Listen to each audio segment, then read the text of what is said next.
একটা অযোগ্য অদক্ষ একটা মানুষকে আমরা সমর্থন দেব, কিন্তু তার সমর্থন দেওয়া যাবে না।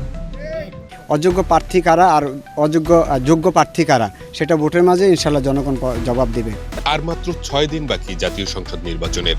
সময় যত ঘনিয়ে আসছে, কুমিল্লা জেলার দেবিদ্বার উপজেলা নিয়ে গঠিত কুমিল্লা 4 আসনে ততই জমে উঠছে প্রচার যুদ্ধ। প্রকাশ্য সভা সমাবেশের পাশাপাশি চলছে নীরব কৌশলের প্রতিযোগিতা।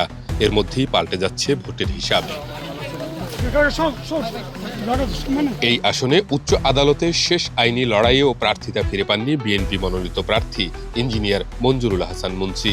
ফলে মাঠে তৈরি হয়েছে নতুন সমীকরণ।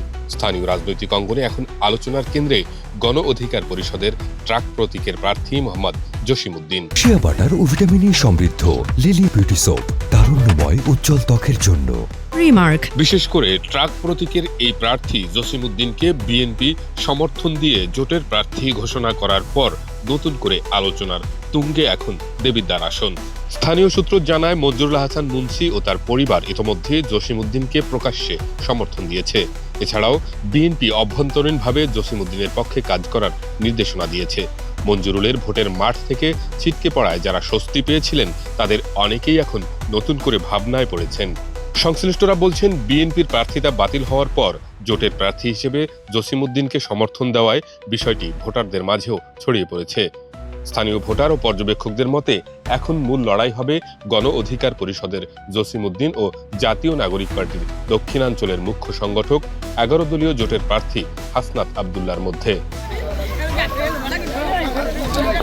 অনেকেই মনে করছেন, ভেতরে ভেতরে পরিস্থিতি দ্রুত বদলাচ্ছে। বিএনপির ঘাঁটি হিসেবে পরিচিত দেবিদ্বারে দলের প্রার্থী না থাকায় নেতাকর্মীদের বড় অংশ কৌশলী তৎপরতায় নেমেছে। তাছাড়া জসিমের ট্রাকের গতি বাড়াতে চাচ্ছে। শুক্রবার জসিমউদ্দিন দেবিদ্বার পৌরসভার বিভিন্ন এলাকায় গণসংযোগ করেন। এছাড়াও বিএনপি নেতাকর্মীরাও তার সাথে গণসংযোগে অংশ নেন। আজকে আমাদের এই যে গণসংযোগে আমাদের দেবিদ্বারের মাটির মানুষের নেতা তারেক ভাই আমার সাথে সংযোগে আছে।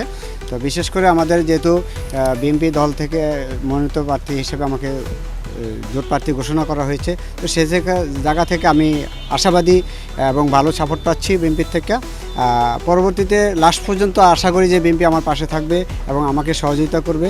এর আগে রিটার্নিং অফিসার মঞ্জুরুল হাসান মুন্সির মনোনয়ন বৈধ ঘোষণা করলেও ঋণখেলাপি হওয়ার অভিযোগ ও হলফনামায় তথ্য গোপনের বিষয়ে আপত্তি তোলেন হাসনাত আব্দুল্লাহ। নির্বাচন কমিশন ও পরে উচ্চ আদালতে দীর্ঘ আইনি প্রক্রিয়া শেষে প্রার্থিতা হারান মঞ্জুরুল।